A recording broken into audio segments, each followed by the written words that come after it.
¿Cómo están? Bienvenidos, esto es Solo una vuelta más. El plan de Milei, el plan de gobierno se puede sintetizar. Hay una batalla cultural muy fuerte que vos sabés que es el equilibrio fiscal, el orden de la macroeconomía. Con orden fiscal llegaremos a un paraíso. Esto es casi religioso. Tan religioso que de esta manera te recuerdo cómo lo defendió el viernes el presidente Milei. Mirá. Quiero ser muy claro con algo. No hay ninguna posibilidad de que yo permita que esto suceda. No vamos a volver atrás, no vamos a volver al pasado, no vamos a volver al sendero de la decadencia. Y al Congreso le digo, si ustedes quieren volver atrás, me van a tener que sacar con los pies para adelante. Los pies para adelante es muerto. No se quiere mover del equilibrio fiscal el gobierno. Y ahí a veces vos decís, ¿el equilibrio fiscal es un medio para alcanzar o es un fin en sí mismo? De esto quiero hablar con vos un ratito. ¿Vos te acordás cuando Alfonsín decía, sin decir, mi plan de gobierno se llama la democracia? Porque con la democracia se come, se cura y se educa. Voy a mezclar las barajas, tiempos diferentes. Milei te dice que con el equilibrio fiscal se come, se cura y se educa, incluso detestando a Alfonsín. Lo que te cuento es que a veces hay una idea, un significante fuerte que sintetiza un plan de gobierno. Y está muy bien que Milei haya impuesto con una batalla cultural la idea del equilibrio fiscal. ¿Vos te acordás cuántos años nos llevaron a rebencazos con la idea de que la emisión no producía inflación? El kirchnerismo durante 20 años no resolvió los problemas. Administró y se jactaba de poder hacerlo. Decía, la inflación yo no la mato, pero puedo administrarla. Cristina se fue con una inflación blue, porque ella no decía, antes de Macri, del 30%, subiendo por supuesto muchísimo la que había dejado Néstor, etcétera, esos equilibrios fiscales primarios que tenía Néstor, que él mismo después desperdició y derrochó, Cristina los empeoró. Pero se jactaba el peronismo, kirchnerismo de podemos administrarlo, podemos administrar el conflicto en la calle, podemos administrar el delito, podemos administrar el narcotráfico, podemos administrar el drama de la inflación, porque nosotros no somos los no peronistas como Alfonsín, que se tuvo que ir antes. Ellos se van por la alcantarilla, nosotros somos, sin decirlo, el poder real. A nosotros no nos sacan, no hay helicóptero para nosotros. Bueno, este paradigma de seremos un poquito corruptos o más que un poquito, pero nosotros terminamos, ahí tenés la garantía, otros gobiernos no. Ese paradigma de nosotros podemos, los otros no, se termina con Alberto Fernández. Alberto Fernández lo ponen a Massa, golpe de Palacio, un año y medio antes, asume Sergio Tomás Massa, si vos querés, el que era más amigable a el mercado de todo el repertorio kirchnerismo, que ya era para la izquierda total, Cristina, lo ponen después de haber puesto a Vudú, a Kicillof, a todos los que ustedes conocen, a Lorenzino me quiero ir, a todos ellos lo ponen a Massa a ver con un broche en la nariz. Cristina lo elige y hace algo porque se nos queman las naves. Y termina muy mal Massa en el box pidiendo la cuenta reglamentaria, casi tirando la toalla y parando la pelea contra el descalabro macroeconómico. Eso produjo un quiebre. La idea de que controlaban o administraban la inflación estaba terminado.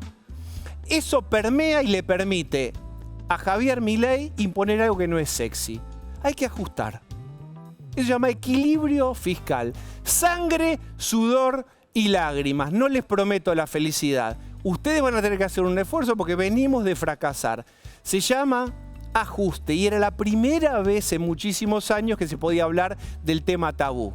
Lo había intentado Macri, había podido hasta la mitad y la mitad de su partido fracasó las corridas, ir al fondo. Ustedes ya saben lo que pasó ahí.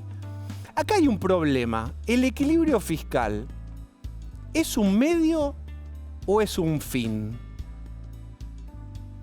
Hay sectores de la economía que van muy bien. Algunos sectores están dinámicos. Pero la pregunta es por otros sectores que están esperando que la macroeconomía ordenada, si es que lo está, empiece a, voy a usar la palabra prohibida, a derramar al mostrador, que quizás está un poco más tibio, en otras actividades está un poco más frío, se llama recesión. Todos sabíamos, todos, porque no, todos los políticos te contaban, incluso los peronistas y algún kirchnerista, que la única forma de matar la inflación en esos niveles es irradiarla. Irradiarla con el ajuste y con niveles de recesión. Bien, hasta ahí la sociedad viene acompañando, pero la pregunta es, ¿va a alcanzar? Hay sectores que empiezan a pasarla mal, empieza una demanda nueva, la inflación baja, pero el mostrador está tibio, no crece el empleo, en algunos sectores sí, pero no en todos. Y sobre todo lo que está padeciendo es el conurbano bonaerense, donde hay ahí una fábrica de votos que inventó y fomenta el peronismo. Entonces ahí tiene un problema el gobierno, y es si se llega a dinamizar ese sector. Están las urnas, es una cancha, un campo de juego, y hay otro campo de juego que es el Congreso. El gobierno dice, el Congreso es la casta, son las ratas, es lo peor, nos tienen hace 100 años secuestrados, juegan para ellos mismos, se benefician. Cuando quieren distribuir, en realidad se están jugando para ellos porque no lo pueden sostener, no saben de dónde salen los fondos. Nosotros, como la batalla cultural la venimos ganando, vamos a vernos en septiembre y en octubre. Bueno, el gobierno se juega todo ahí. A que la gente siga aguantando y siga apostando. Y tiene un punto el gobierno, porque el pasado es reciente. La pregunta es por la política. ¿Cuántas votaciones viene perdiendo Milei y el manejo en el Congreso? Con todos los alfiles que tiene puestos ahí, con su pelea con su vicepresidenta en el Senado, 15, 20, 12... ¿Va a necesitar de ese Congreso? Spoiler, sí. Va a necesitar de ese Congreso. Porque si gana en octubre y le va bárbaro, incluso así va a estar en minoría, en amplia minoría en el Congreso. Por supuesto, mucho mejor que ahora. Pero va a necesitar hacer política. Ahí el gobierno va a necesitar darle una vuelta de tuerca más fuerte para buscar aliados. ¿Podrán no maltratarlos? ¿Podrá negociar? ¿Cómo vas a decir negociar es una falta de respeto? Nosotros no negociamos con la casta. Sí negocian, claro que sí. En algunas provincias sí. ¿Va a mejorar eso? Esa es una gran pregunta. Pregunta por la política, pregunta por la economía. Pero cuando el gobierno tiene algunos signos de interrogación que pesan, aparece siempre el pasado y la novedad. Las redes sociales que viralizan cada una de las palabras y todo el tiempo impiden este proceso que es el de la melancolía y la nostalgia. Cuando un político, un espacio político habla menos y el que gobierna se empieza a equivocar, yo ya lo conté acá, un mecanismo tramposo que es el de la nostalgia. No estábamos tan mal antes.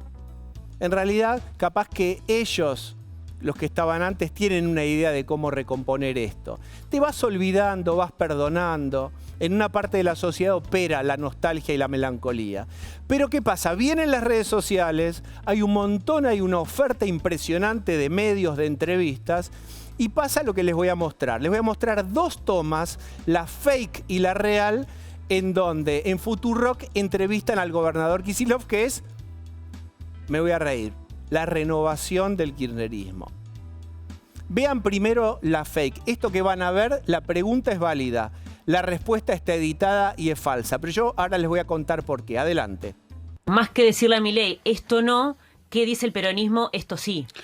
Hoy yo no tengo una propuesta, me parece que tenemos que buscarla.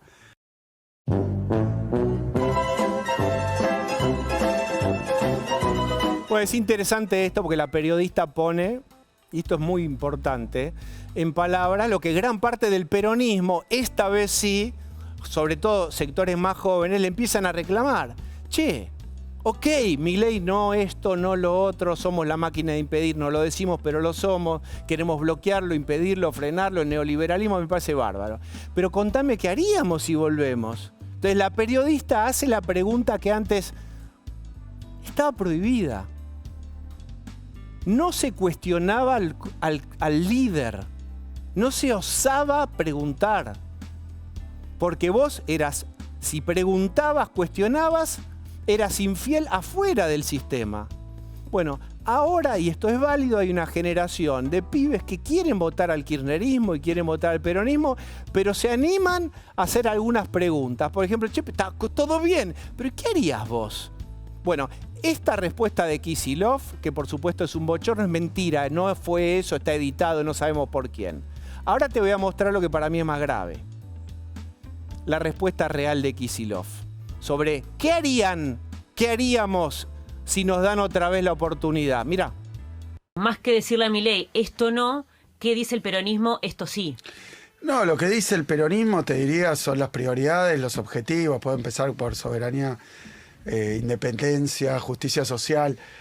Esas son una batería de cuestiones que están en juego con el plan de Milei. Después, crear trabajo.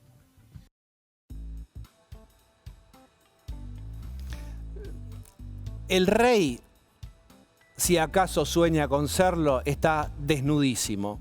Pero el rey no es Kicillof, es el peronismo. La justicia social es un significante ampuloso, maravilloso, en sepia. Pues si vos no explicás cómo la vas a aplicar, no se entiende. El trabajo, ¿cómo vas a dar trabajo? Conectame la manguera que une el recurso a la consecuencia. Causa y ahora hay una novedad, que te están exigiendo un poco más.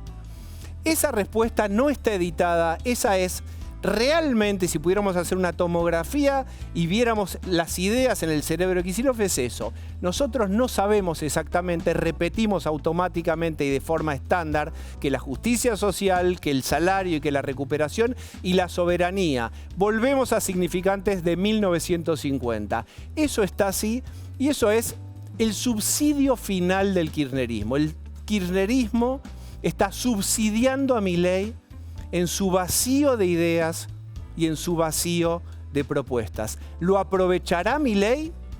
Pronto en las mejores salas. Bienvenidos.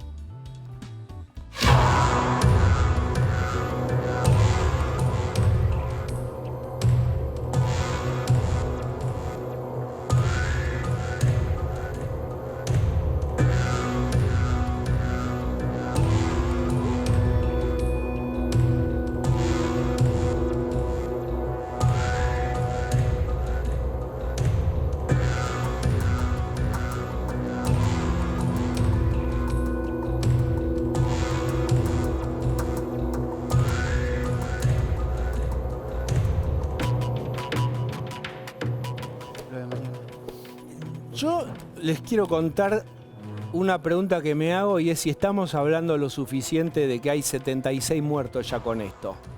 No, es la respuesta. Entonces estamos hablando de un fármaco que en teoría está aprobado, que está envasado en laboratorios habilitados, con controles donde vos decís, che, hay tantas preocupaciones en la vida que hay gente que resuelve auditando las entidades correspondientes, no me voy a morir de un fármaco legal. Bueno, hay 76 muertos y no se sabe porque puede haber más. Sí, claro, están investigando más de 120 expedientes nuevos. Bien. La novedad es que querían armar una comisión investigadora que lo cite al dueño de uno de los laboratorios, cada vez más vidrioso lo que sabemos. Sí, señor. Bueno, y eso se impidió. ¿Me das información, querido Claudio? El caso del fentanilo, recordemos, es un tranquilizante muy potente que se usa legalmente para anestesias en tratamientos muy dolorosos, muchas veces enfermos terminales o tratamientos prolongados de cáncer o de otras dolencias que son muy largas, entonces bueno, se va administrando para soportar el dolor, o también como anestésico. Ese es el uso legal, porque hay un uso ilegal también. Y lo digo porque hay una pregunta, vos recordás la efedrina, también en un remedio de un uso legal y que tenía un uso ilegal para hacer drogas de diseño. Dejo esa pregunta instalada ahí y te vuelvo a contar. Hay un laboratorio o dos laboratorios por el mismo dueño. HLB Pharma es el más conocido, el más grande, un laboratorio que pertenecía a una familia tradicional del mundo de los medicamentos y que fue comprado por este personaje gris que vos decís que se llama Ariel García Furfaro. esta persona, compra ese laboratorio, es una persona con mucha vinculación política con el peronismo y sobre todo con el kirchnerismo, con Cristina Kirchner personalmente y con colaboradores de ella muy estrechos, que le permitió ganar una serie de contratos. Lo que ocurre es que se pone a producir, entre otras cosas, fentanilo, muy delicado, y empiezan a aparecer, un juez dice que hay 45.000 ampollas de fentanilo contaminadas de una partida. No se sabe si fueron contaminadas dentro del laboratorio que fue mal controlado o posteriormente a la salida, pero hay una responsabilidad. Hay 76 muertos hasta ahora, lo investiga el juez Ernesto Kreplak, hermano del ministro de Salud de la provincia, que no se excusó, y el caso sigue creciendo. Hay más denuncias contra García Furfaro, hay problemas desde importaciones truchas, le cortaron el quit para poder traer cosas desde afuera a HLB Pharma esta semana, porque parece que traía equipamiento acá que en realidad iba a un laboratorio en Paraguay. Hay denuncias de evasión impositiva agravada, hay denuncias, el señor Hapkin, ya terminó, el intendente de Rosario, un lugar pesado en respecto al narcotráfico, se presentó como querellante porque dice que hay cosas que no le cierran. Un caso muy complejo, te traté de apretar toda la información posible. Yo quiero contarles un caso dramático. Acá están los hermanos de una de las víctimas. Están Alejandro y David Ayala. ¿Qué tal? Buenas noches. ¿Qué tal, Diego? Bienvenidos, son hermanos de Leonel. De Leonel Ayala, sí. Cuenten brevemente la historia. El 4 de abril lo internan a Leonel en el Italiano. Sí, ¿qué pasa? Ingresa el 15 de marzo al Hospital Italiano de carácter de derivación por una pancreatitis. Nos informan en el Hospital Italiano que necesitaba una cirugía programada que estaba instaurada 4 semanas después. El 4 de abril a Leonel le operan. ¿Lo operan de qué? Lo operan de las complicaciones que tenía producto de la pancreatitis. Ya eso era de puro conocimiento. Sale la cirugía, sale muy bien, sale estable, sin requerimientos de dispositivos médicos, pero empieza con tratamiento de fentanilo. Y ahí fue el escenario donde le aplicaron este medicamento contaminado en mal estado. En una situación de vulnerabilidad no pudo resolver y lamentablemente perdió la vida el 12 de abril. ¿A qué edad? 32 años. Tipo joven, fuerte, con muchas ganas de vivir, muchos sueños. Una promesa que no va a volver y que nosotros estamos acá también para alzar su voz. ¿Qué nos podés contar? ¿Qué les dice el hospital? Hay un momento de decir, ¿cómo se murió? ¿Qué pasó ahí? ¿Qué respuestas le daba el hospital y cómo llegan al fentanilo? Cuando Leo fallece el 12 de abril, bien comenta mi hermano, ese día fue una pesadilla para nosotros, para toda la familia, amigos que estábamos ahí, con la esperanza de que Leo saliera, porque tenía fecha, cuando sale de la operación, tenía fecha pronóstico de salida pronto a terapia intermedia y posterior a sala. Él estaba muy feliz porque la operación había sido todo un éxito. Como bien cuenta mi hermano, no tenía ninguna ayuda ni de respiratorio. Empezó a ingerir alimentos y de la noche a la mañana su vida se fue como arena entre las manos.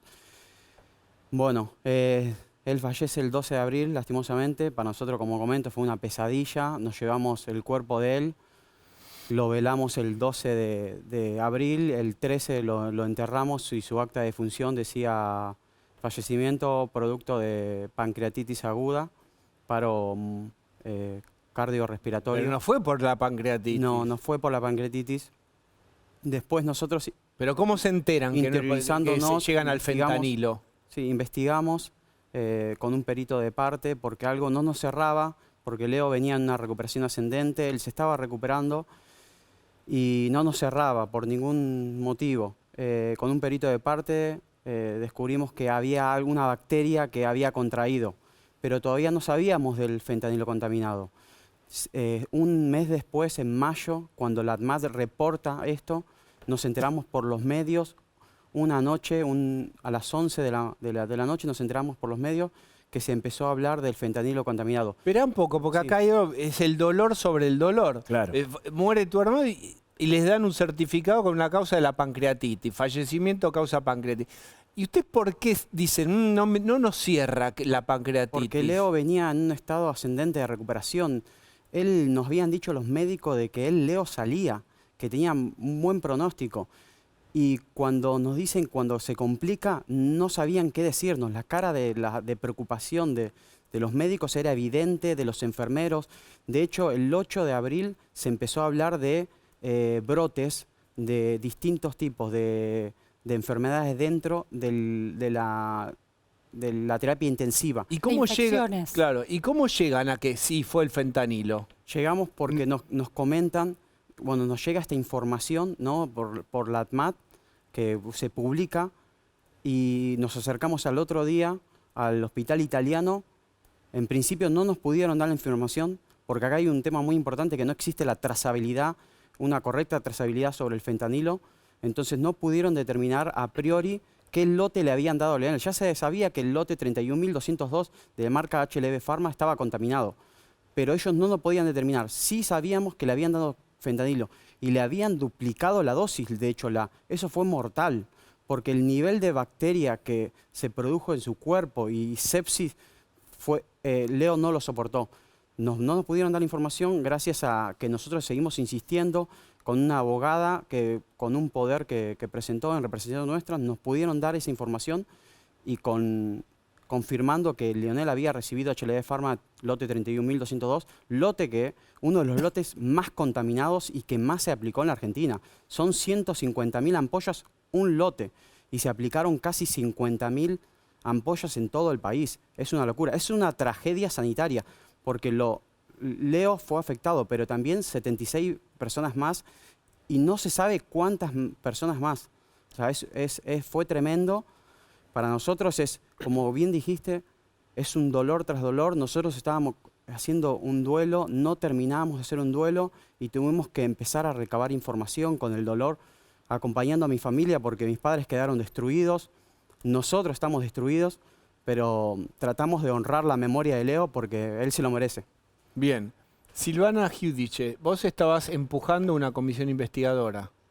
Sí, el primer proyecto lo presentamos cuando eran 34 los muertos y lo planteamos en el recinto de la Cámara de Diputados 3 sesiones atrás. ¿Qué era para qué la comisión? Para investigar no solo este tema puntual del fentanilo contaminado, sino también de las otras aristas que tiene esta causa. Como bien decía Claudio, la cantidad de coincidencias en los domicilios fiscales, el escándalo del laboratorio de Ciudad del Este, nos hace pensar que además de una tragedia y una crisis sanitaria con 76 muertos ya a esta fecha, hay un camino de lavado de dinero y de la ruta del narcotráfico.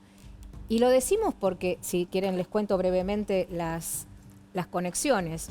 Uno de los domicilios legales de García Furfaro, que usa a la madre como registrada en ese domicilio, es el domicilio también de una de las empresas de Lázaro Báez, Top Air, de Austral Construcciones.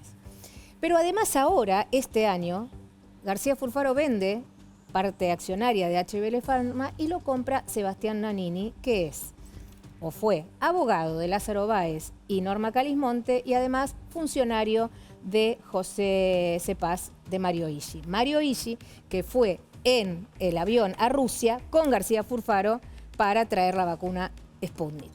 Además, como bien comentaban recién... Subrayemos eso, Silvana, la relación de García Furfaro con el kirchnerismo es tal que se sube al avión, el famoso avión que va durante la pandemia a Rusia a comprar la vacuna. Sí. ¿Por qué? Porque querían ser intermediarios. Por eso nosotros en nuestro pedido de informes, además de la comisión investigadora, nosotros vamos a preguntar, y ahora lo vamos a hacer a través del jefe de gabinete que viene al Congreso en estos días, ¿qué otros bienes y servicios de ese momento de la pandemia le contrataron a García Furfaro por la excepción? Nosotros creemos espera, porque acá hay dos cuestiones. Una es si este tipo estaba acomodado, esta gente estaba acomodada o beneficiada por el kirchnerismo y demás, que eso hay que investigarlo. Pero lo otro es los procedimientos por los cuales se contaminaron todos estos lotes. Claro, hay vinculación. Porque vos podés ser, vos podés decir, bueno, no me digas, es otra historia más de sobreprecio. No. Acá lo que estamos hablando es contaminación, muerte de 76 personas. Lázaro Báez no hacía las rutas. Pero Clau tenía los contratos y no las hacía. Bueno, acá García Furfaro, por lo que se está investigando, Gonza, vos sabés, había un tema con los vidrios, un tema con la densidad de las ampollas. Vos bajás costos Pero al por eso- mango. Te quiero contar. para que Silvana Desde pueda lo tener técnico, éxito- antes de tirar a No, lo no, político, pero que no no es se va a político, solayar. ¿eh? No es ¿Cómo político se está investigando, el ANMAT qué dice de esto? No, por eso te quiero contar, no es político, hay evidencia y la evidencia está volcada en la causa de Kreplat y también en la que Pero, tiene Silvana, ahora ¿la comisión te la Casanero. votó el Congreso, sí o no? No, bueno, Bueno, pero pará. Claro, Es un dato, bien, pará. sí, Déjame decir algo. Total. El kirchnerismo tiene 99 diputados que con la izquierda son 103. Mi pregunta, Silvana, es esta. El resto de los bloques, que son la amplia mayoría, ¿por qué no te está acompañando a hacer esto que, como vos bien contás, se cae de Maduro de sentido común que hay que hacerlo? No, el resto de los bloques me acompañan. De hecho, hoy presentamos ¿Y por qué no un sale? pedido, un cambio, como No está había diciendo quórum. uno de los familiares, de la última milla de la trazabilidad. Lo hemos presentado este proyecto con diputados de la coalición cívica, el radicalismo, la Libertad Avanza. Estaban dispuestos a acompañarme. Lo que sucede en la sesión es que me pide el kirchnerismo al principio llevar al final la votación, porque era un apatamiento de reglamento, y cuando llegó el momento de tratar el tema se levantaron. Ahora, déjame decirte, Diego, esto no es una cuestión política, es una cuestión grave, es una cuestión donde la matriz de la corrupción, que es muy similar con los mismos personajes de las otras causas de vialidad y demás, Por eso mencionaba. hace que el Estado privilegie a estos improvisados, Proveedores, claro. porque son, te digo sinceramente, hoy ustedes pasaban a lo largo del programa, García Furfaro es un tipo que jamás tuvo Un expresidiario, una sola, recordemos, pero además no tuvo convicto. nunca nada que ver con la industria farmacéutica. Solamente, ¿sabés cuándo tuvo? En Rosario, cuando habilitaron un laboratorio, el laboratorio Apolo, a Apolo. nombre de él, que explotó. ¿Y Pero por para qué explotó? Furfaro está citado, está imputado, No, ¿en qué parte? Bueno, está? eso te lo contará Silvana, Hay no sé. 24 personas inhibidas. Ahora, yo me pregunto, 3 meses después, Ni un detenido. cada día más muertos, ni un llamado a indagatoria, ni un A nadie llamaron y decir, procesamiento. che, No. ¿qué pasó con tu laboratorio que hay? No. ¿No? No. Y por eso yo insisto en que si Chico, el juez no sí. avanza, hay que traerlo al Congreso y darle mucha luz. ¿Ustedes están con una causa judicial con esto? ¿Denunciaron? ¿Qué hicieron con Sí, nosotros esta historia somos, terrible? actualmente somos creyentes de la causa. Pasaron, bien decían, 4 meses, vamos a ser discretos, porque 4 meses desde que la ANMAT reporta esto. Pero no lo reporta a las instituciones médicas, lo reporta a través de un comunicado en la página oficial. Esto es un gran problema también porque las instituciones médicas ahora no están informadas o no informaron a tiempo y forma a las familias y a la justicia que se aplicaron tales lotes de esta marca y de este laboratorio. De hecho, mismo ahora es un problema y un desafío de Kreplak buscar mano a mano las ampollas que están contaminadas, que según dicen ya pudieron registrar todas, pero ¿quién nos asegura eso si no hubo trazabilidad en la última etapa? Nos comunican miles de familias con estas dudas. No podemos darle respuestas nosotros.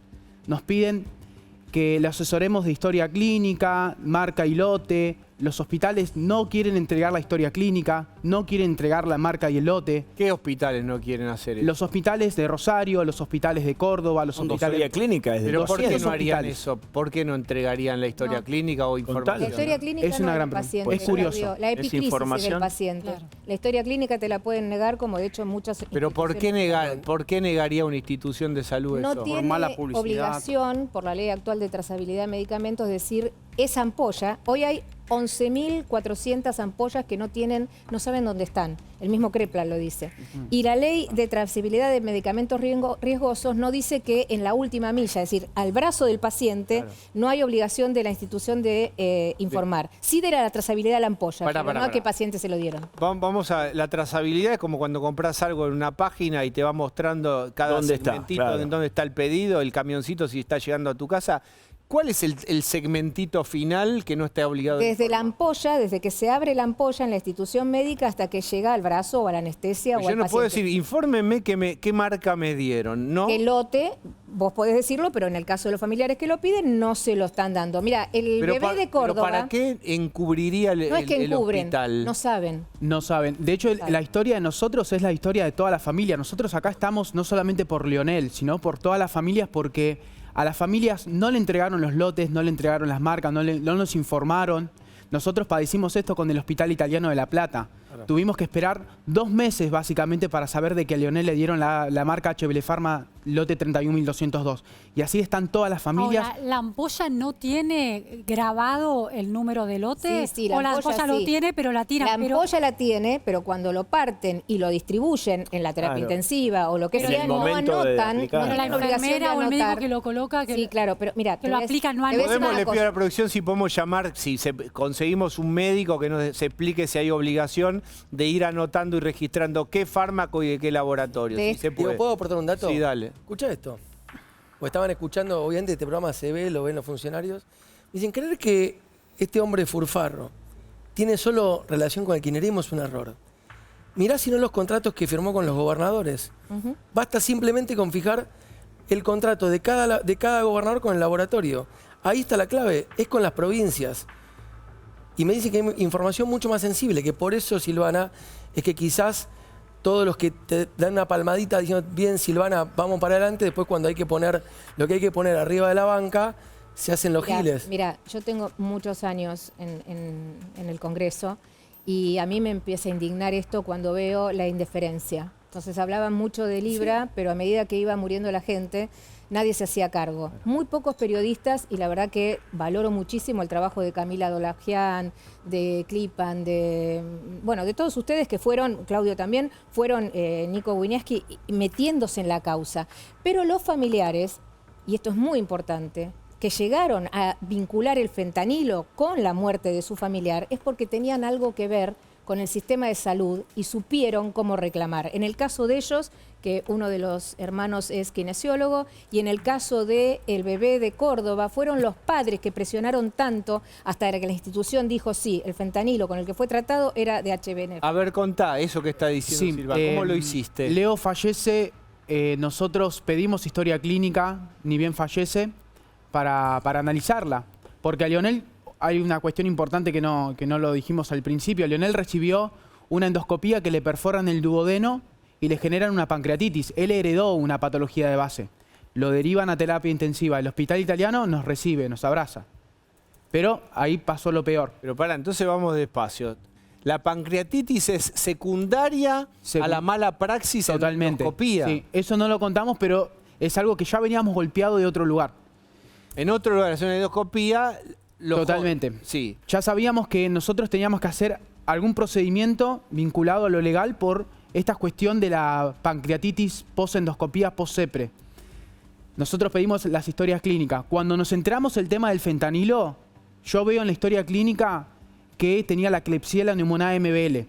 ¿Qué hacemos? Consultamos a un perito. ¿Qué tenía? La Klebsiella pneumoniae MBL, bacteria que tenía el fentanilo que estaba contaminado. Que es resistente a todos los antibióticos. Pero a mí lo que, digamos, fíjate que lo hace él a pulmón, la familia, ustedes. Y esto pasa... Lo empujaron ustedes. Sí. Totalmente. Y esto pasa, como decía recién Silvana, familias que tienen conocimiento de lo que está pasando.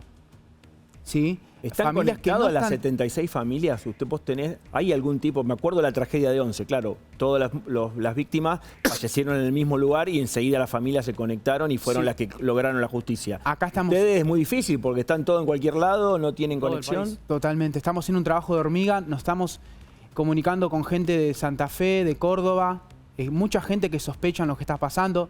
Tal vez el epicentro más grande, que es Santa Fe, están organizándose. Son 13 familias actualmente que del Hospital Italiano de Rosario. Nos decían ayer de que en ese hospital está reportado de que aplicaron 4.007 ampollas. La justicia recuperó 90. Hay 13 familias que están afectadas. Es decir, Esto que no puede tiene- haber otras muertes vinculadas con estas ampollas, pero todavía no se ha detectado la causa. Claro, acá, digamos, si todo fuera posible, ¿cuál es la pregunta? ¿Qué es lo que la escena deseada sería? Sentás a los dueños del laboratorio, a toda la línea de producción del laboratorio y decís, muchachos, ¿qué pasó? Ellos se van a defender, supuestamente. tiene que hacer la justicia, Lo pero que la vos verdad, dirías Diego, es, es que- ¿cómo se contaminó esto?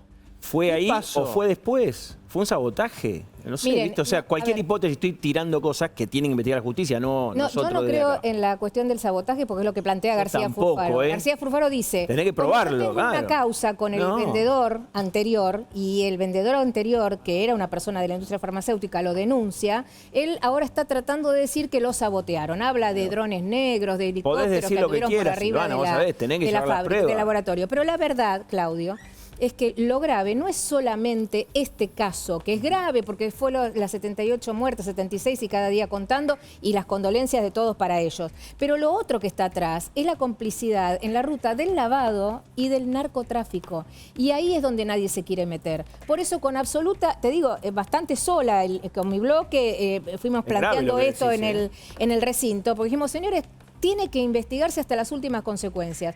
¿Por qué? Que nunca hemos planteado nosotros comisiones investigadoras, decimos que sí hace falta en este punto. Porque todos tienen que dar cuenta, como dice Gonza.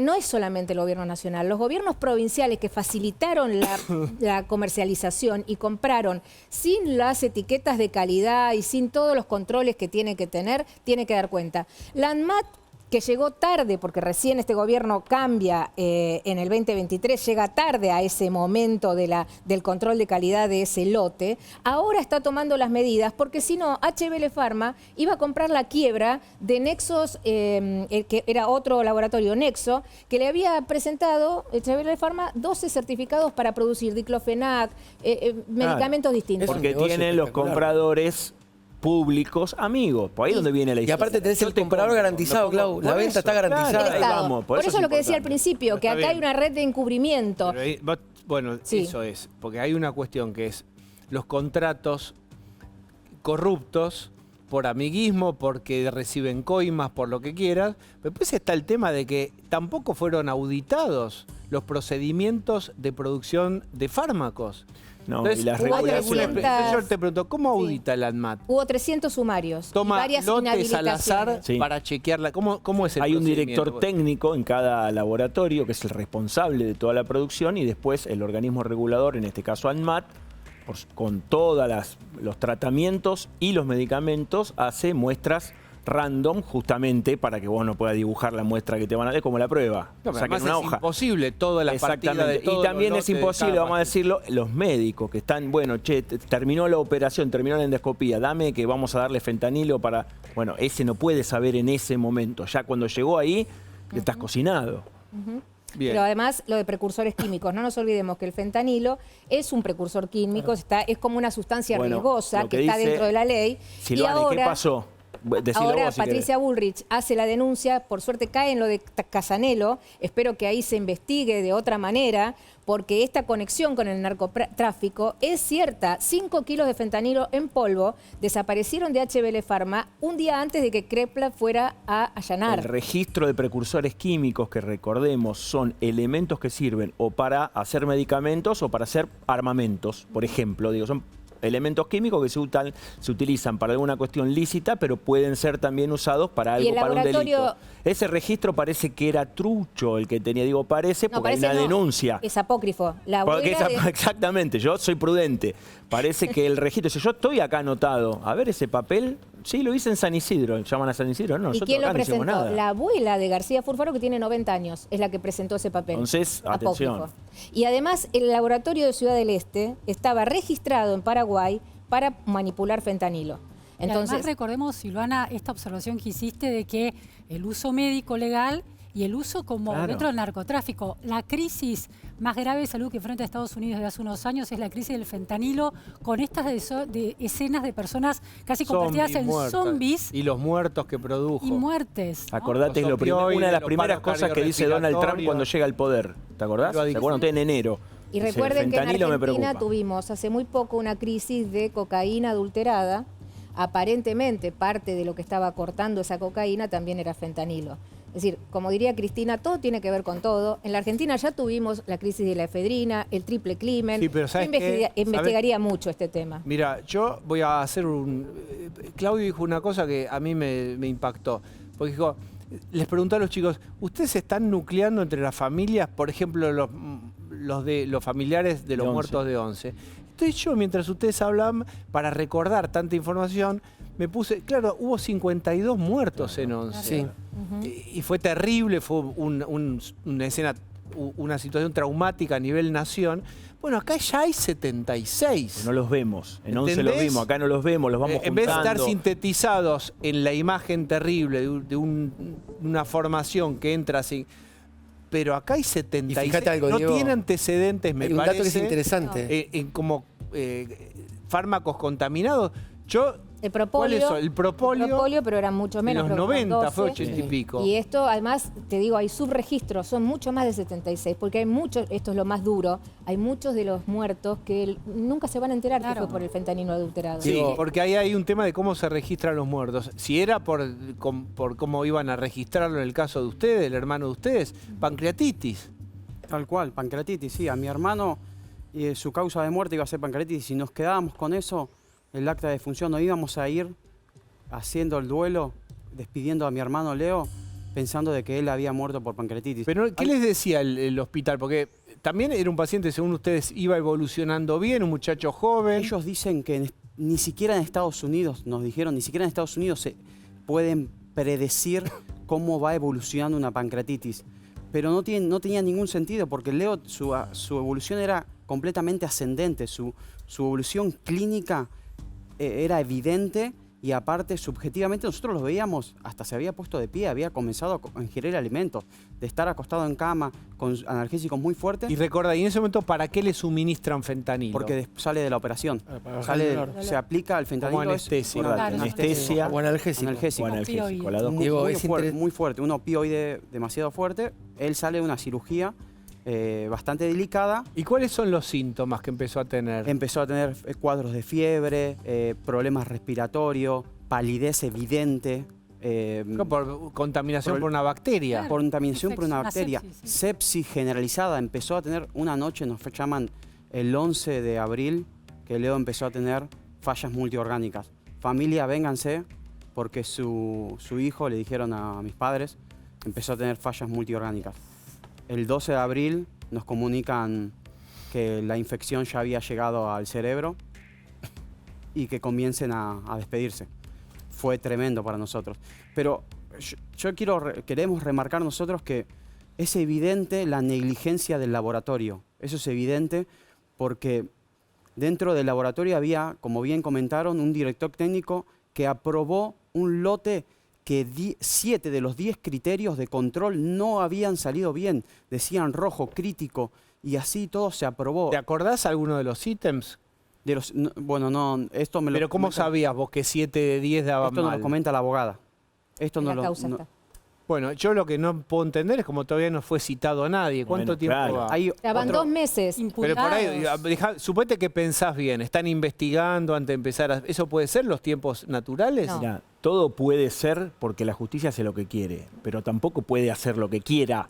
Ese es el punto. No hay imputados, no hay citaciones a presentar Imputado no es declaraciones. condenar, es decir, No, che, no, decime, contame usted que- está Investigado, investigado claro. por tal delito. Aparte, es la manera en la que un imputado puede defenderse. ¿De qué se me acusa? De tal delito. Bueno, espere, vamos a hablar con mi abogado, y después lo citan a indagatoria, ya como acusado por un delito, vos te defendés, si hay elementos para acusarte con más severidad, te procesan, Habló si no los hay, después, te liberan. contó algo, si citó que Habló sea, durante el a fin los de jefes de semana. procedimiento Habló con del Sergio laboratorio. Farela el domingo. Me permita, Nelson Castro. Hola, Nelson, ¿nos escuchás?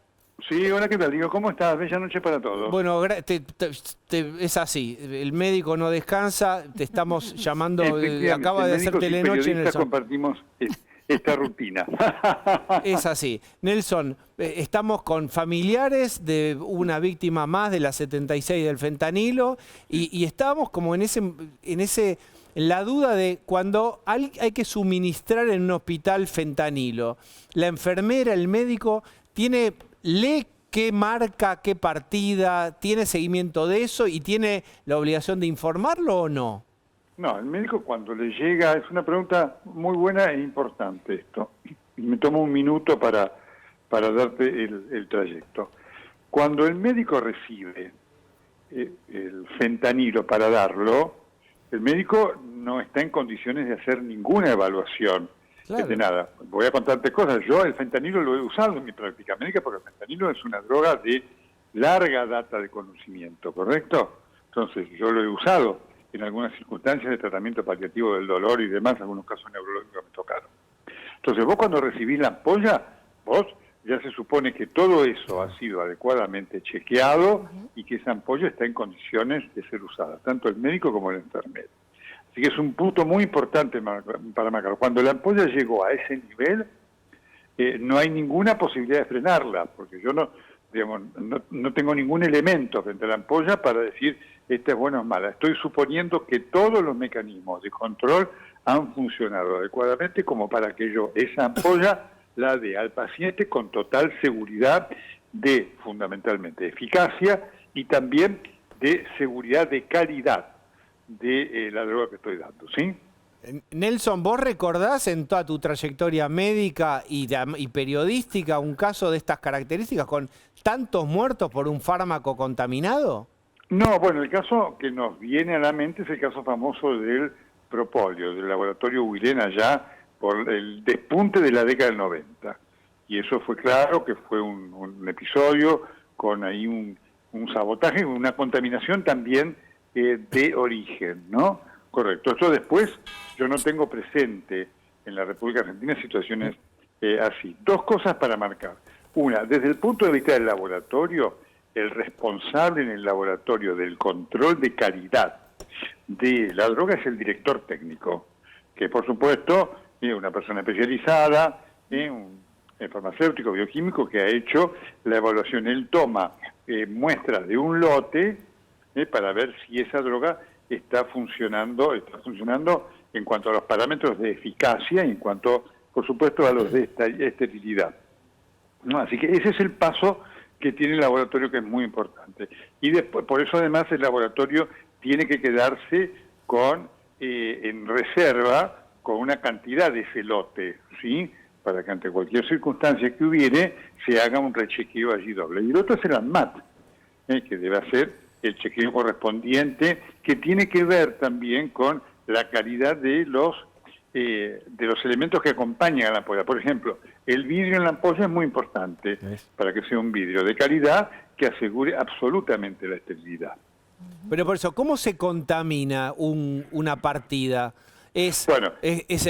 Las máquinas, cómo se inyecta el líquido en el envase. Digamos, bueno, por supuesto que allí es un elemento, no es fácil de hacerlo, pero obviamente sí, algunos de estos elementos que deben trabajar con asepsia completa y absoluta, ¿no es cierto?, se desmadra fundamentalmente en el momento de manipular la droga. Es decir, la droga, una vez que está en la ampolla, si la droga llegó estéril, es realmente muy difícil que la ampolla se contamine. Así que el proceso es previo, ¿correcto? A no ser que tenga una calidad de envase realmente muy mal. Una de las cosas que informativamente nosotros hemos podido saber es que el costo, del medicamento, del fentanilo, que ofrecía este laboratorio era sensiblemente menor.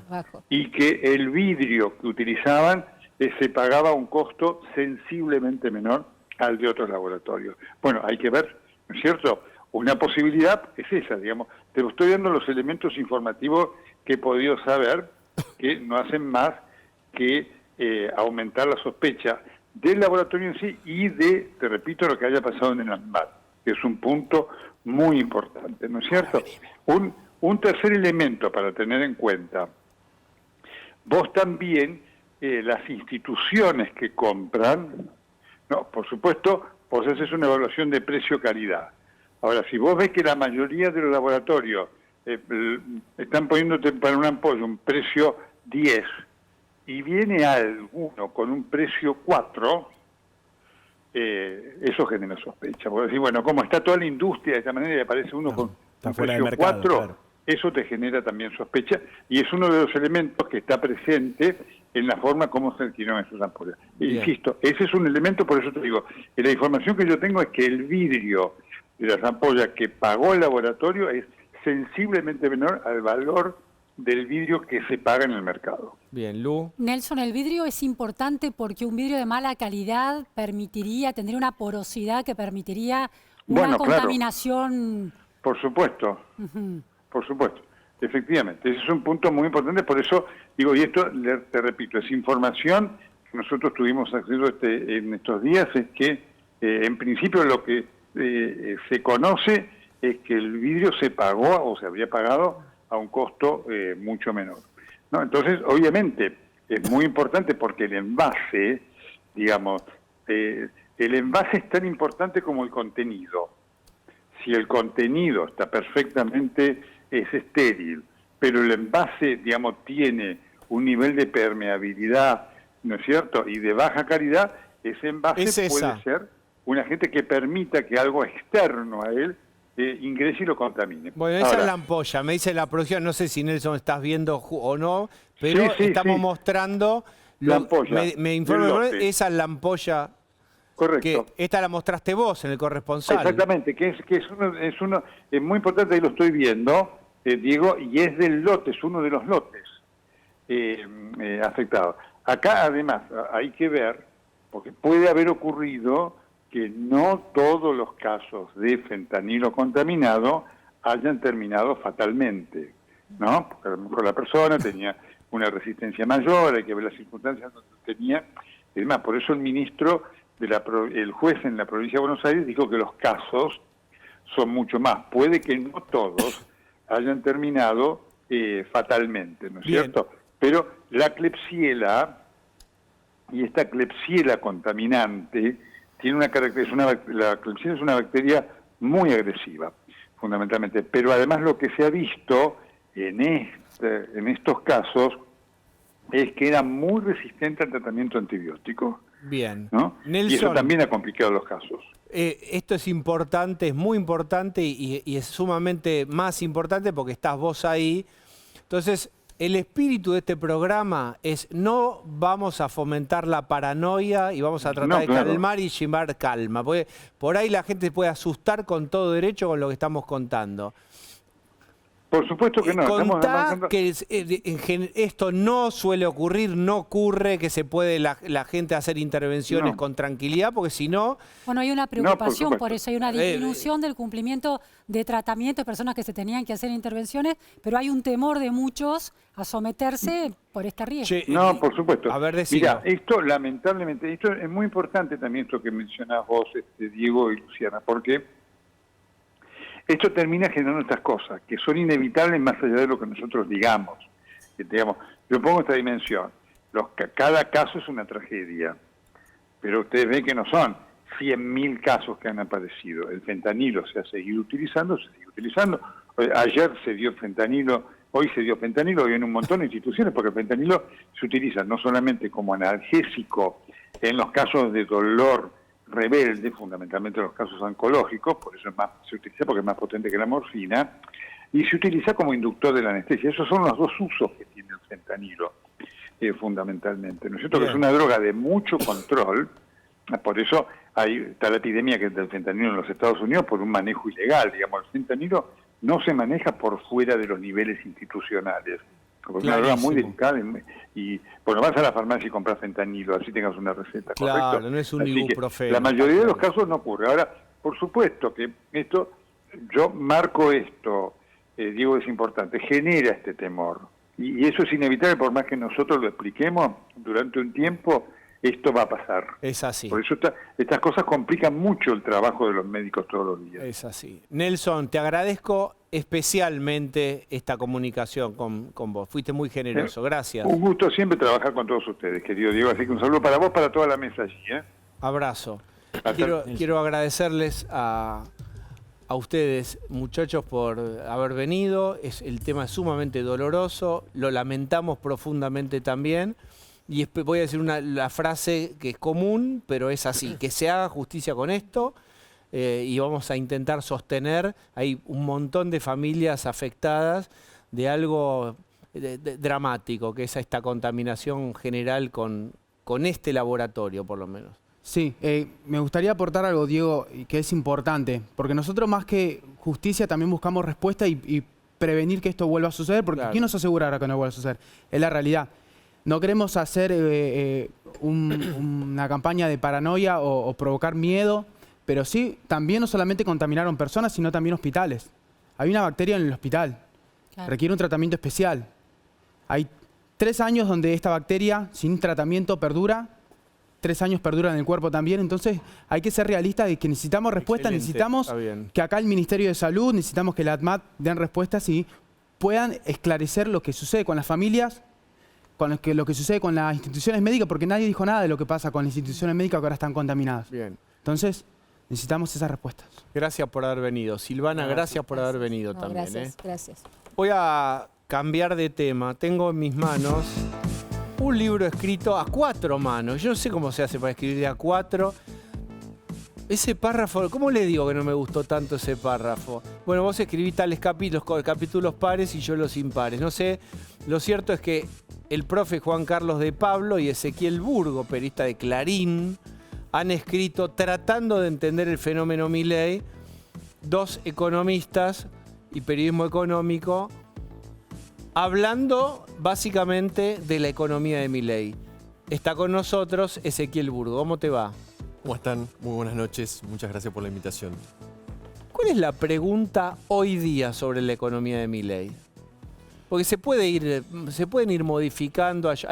Lo primero es, ¿puede bajar la inflación? ¿Será capaz? ¿O antes? Bueno, ¿va a dolarizar? Sí. Vos te no? lo hiciste al comienzo del programa, bajar la inflación y después qué.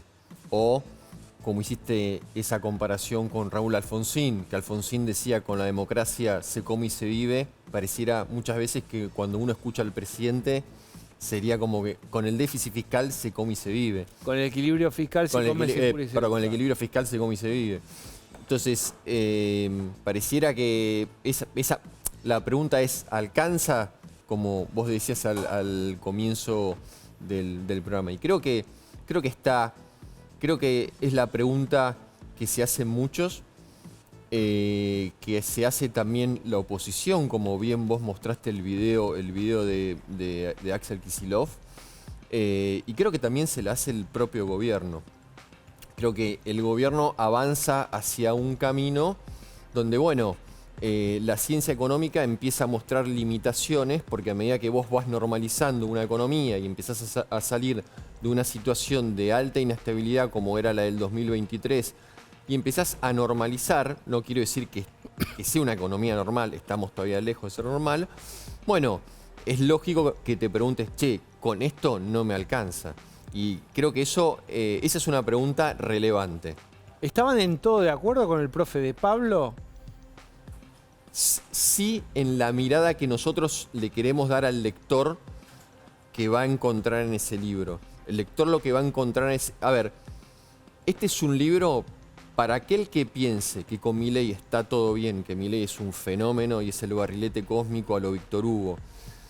Y para el que crea que con Milei está todo mal, que es Satanás, este libro no es para ellos. Pero me molesta mucho porque entonces me obligas a pensar. Este es un libro... Me estás jodiendo la vida. El título, digo, tratando... Pero estuvieron 4 veces con Milei a solas. Eso es muy importante porque él no abre mucho a la intimidad. Bueno, eso... Y sobre todo para que lo cuestionen y le pregunten cómo trabaja, sobre cómo todo, piensa. Clau, para el jefe de economía de Clarín, ¿no?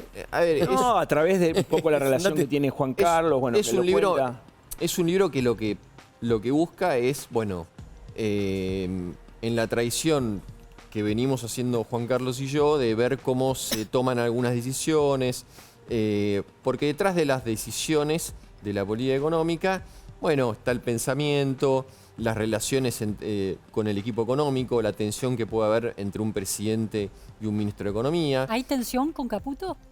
Mirá, hay una historia previa que es que Milei había dicho que quería dolarizar y había una propuesta de Emilio Campo que él la había anunciado durante la campaña y que él cuenta que esa propuesta... Sí, es verdad que Emilio Campo había dicho eso. No. Y Milei dijo, voy a dolarizar. Dijo, es mi presidente de Banco Central. Bueno, él admite que esa propuesta durante la campaña no había tomado vuelo y es cuando él, se inclina por Luis Caputo. En ese sentido, Te diría que hoy quizás uno de los rasgos más sobresalientes de Milei es que es un presidente que volvió a darle al ministro de Economía un rol como, bueno, quizás haya que retrotraerse a la época de Kirchner y Lavagna. Entonces, de ese punto de vista, te diría que más que tensión hubo, bueno, un apoyo, un reconocimiento, como, bueno, no, después no tuvo Cristina, incluso Macri. Macri atomizó mucho la conducción de la política económica, poniendo muchos economistas. Y Esperen, porque tengo gente, ya se queda. A ver, tenemos del otro lado. ¡Aló! No te subas a la fake news, Diego Feikman. No, mostré las No te dos. subas que te queda mal y además, ¿sabes qué? No te sale el tono mileísta. Eso es para los gordos de la vida. No quiero. O para el profe Recalde que, viste, que dice, los votantes matanceros tienen que aprender a unir las chanchadas que hacen en las urnas con cagar en un balde. ¿Entendés, Diego? ¿A vos te parece? Estigmatiza al votante. Es un fascista con todas las letras. Y eso, Diego, esos son los fachos que antes eran marginales, iban intratables, como hazme reír de todes. Y ustedes, los prolijitos del PRO, ustedes, con sus uniclos y zapatillas on, ayudaron a normalizar. ¿Qué zapatillas, Axel? Yo tengo off. Yo estoy Y ahora off de la militancia. El militante no, el militante ve a todos de su misma condición. El militante ve a todos, repitamos el tema, deme las manos. Escuchame el una cosa, militante ve a todos de su misma condición. El militante. Todos militamos y todo es político. Es así. Es paleolítico también. A Javier Milei le quiero decir, escuchame una cosa, Cristo estafador. Se puso nervioso, No, porque digamos, no me puse nervioso. No te van a servir tus truquitos. No se pudo. Milei, está empatada la bujía. Contra mí, porque a mí el pueblo y el periodismo me quiere. Sobre todo el periodismo porque, bueno, no corté todo como algunos. Por eso. Le falta la frase, la tuya va a estar. Cada tanto Un lubricación aplauso hay. queremos ver, un aplauso Hay lubricación, de Axel. si no miren la tanda de TN que hay. ¿Qué? Y no necesito campaña roñosa en las redes. Se nota mucho, Javier, que te las está por pegar en la pera, igual que Macri en 2018. Por eso se hicieron amiguitos de nuevo, porque por fracasados, como dice cierta expresidenta que está ahora condenada y que, bueno, injustamente igual, ¿no? Se nota mucho. Pero el Usted ya próximo fue 7 de San septiembre José 11, le vamos a ganar. Si usted, usted me muestra su celular, su GPS, ¿encontraremos en algún momento que usted fue a San José 1111? Sí, por supuesto. Estuve un ratito, tomé un café veloz y me fui. Y esto es con todos. ¿Fue? Con Cristina, con Sergio, No nos enteramos. con Grabois, con Máximo. Axel no es con fui. Moreno, es Axel como- no fuiste. Todos menos Axel. Es con Magario, es con Fernando Espinosa, es con Emilio Pérsico. ¿Es con Cristina? Es con otras heladerías también. Es con todos. Qué selección, ¿eh? Porque hasta el peor de los nuestros es un nene de pecho al lado de Karina y sus secuaces. Un caso libre equivale a 10 años de ambulancia de Mario Ishi. Claro. Es así. Mañana vamos a saber si hay que entregar las acciones de YPF. En este Es con momento, Diana Mondino la también, moneda está en el Es con Diana aire. Mondino, La es con Diana jueza. Mondino. Bueno, mirá cómo tiemblo, Loreta Presca. Mirá cómo tiemblo, corte del Distrito Sur de Nueva York. No voy a poder pegar un ojo en esta noche. ¿No se cansan de meterle miedo a la gente? La gente llega cansada del trabajo a la casa y quiere mirar los videos del fondo del mar del CONICET o leer Come Tierra. Y ustedes les hablan de juicios que en todo caso Todos después se vamos a apelan y comer listo. tierra. ¿Qué Vamos nos van a comer- hacer? ¿Nos van a embargar la fragata Libertad de nuevo? Y cuando No nos ya lo pueden hacer hicieron en nada, Ghana. Diego.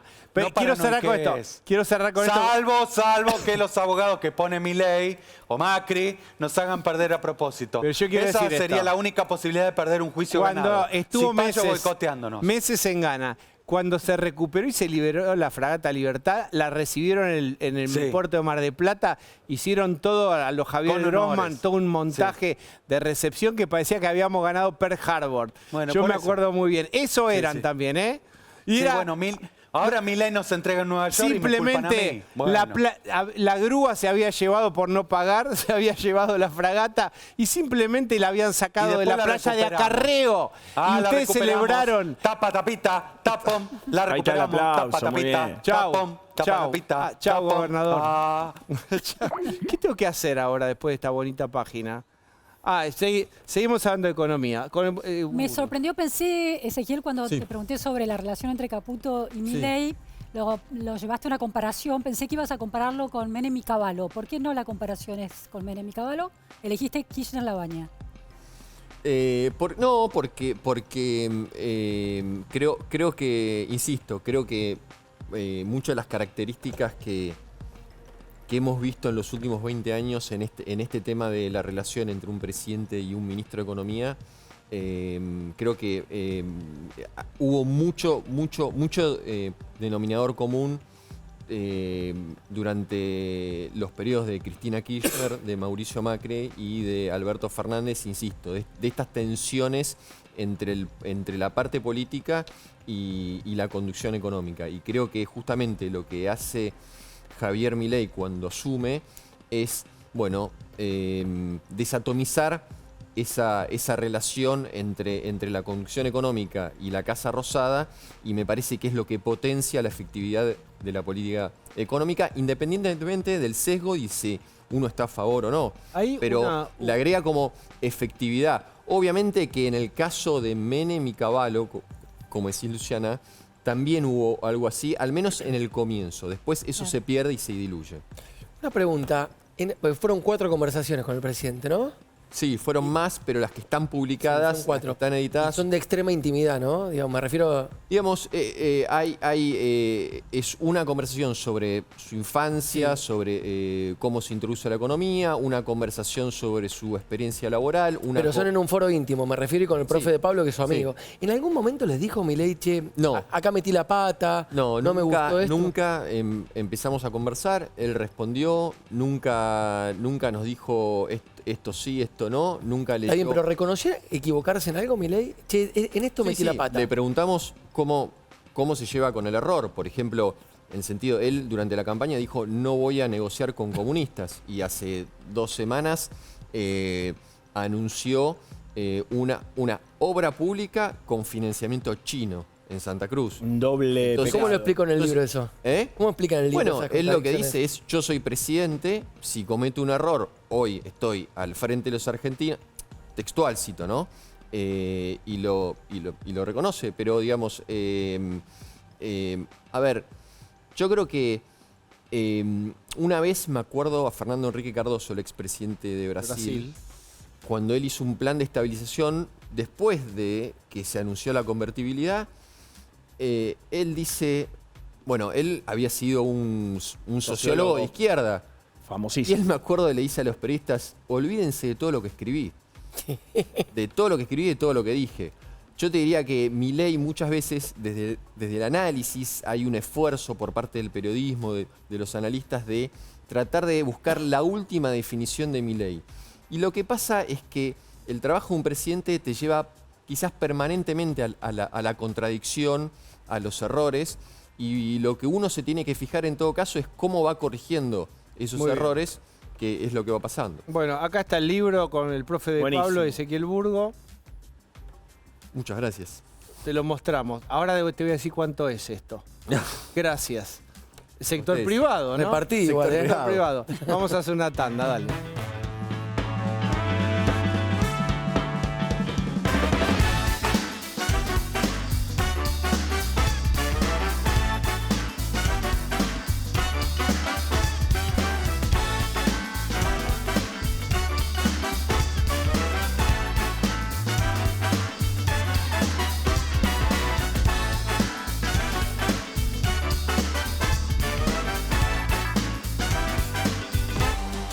Día del Niño en Naldo. Con tu compra, sumás la pelota por solo 19.999 pesos.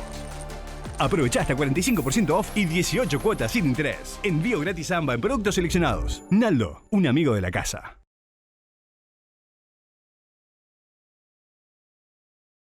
Vivita Forte Antigripal es la única bebida caliente que integra una eficaz receta medicinal que alivia rápidamente los estados gripales, descongestiona, combate el decaimiento, calma el dolor, la fiebre y la tos. Todo en uno, el doble de acción a la mitad de precio que otros.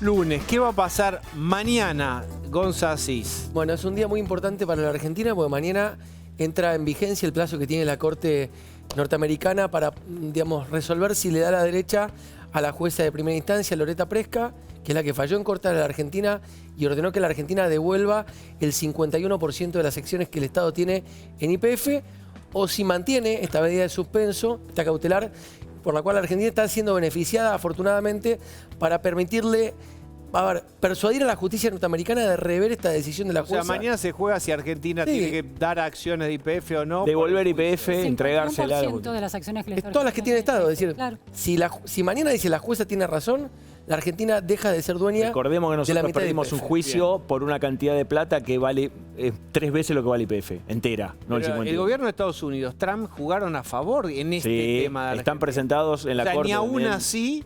No. Bueno, no sabemos todavía Está cómo bien, va a ser el vamos a ver. fallo, ¿no? No Claro. está, ojalá que salga bien. Las relaciones políticas den fruto. A cruzar los dedos. Y mañana, ¿y qué cosa más? No, vamos a tener fuerte, en las próximas 72 horas, porque iba a ser, parecía el viernes pasado, hoy tampoco ocurrió, el fiscal va a pedir, hace un año, conocíamos, publicábamos, la cuestión de la violencia de género de Alberto Fernández con Fabiola Yáñez. Él fue indagado, fue procesado, el procesamiento fue confirmado por la Cámara Federal y el fiscal dice, esto ya está para elevar a juicio.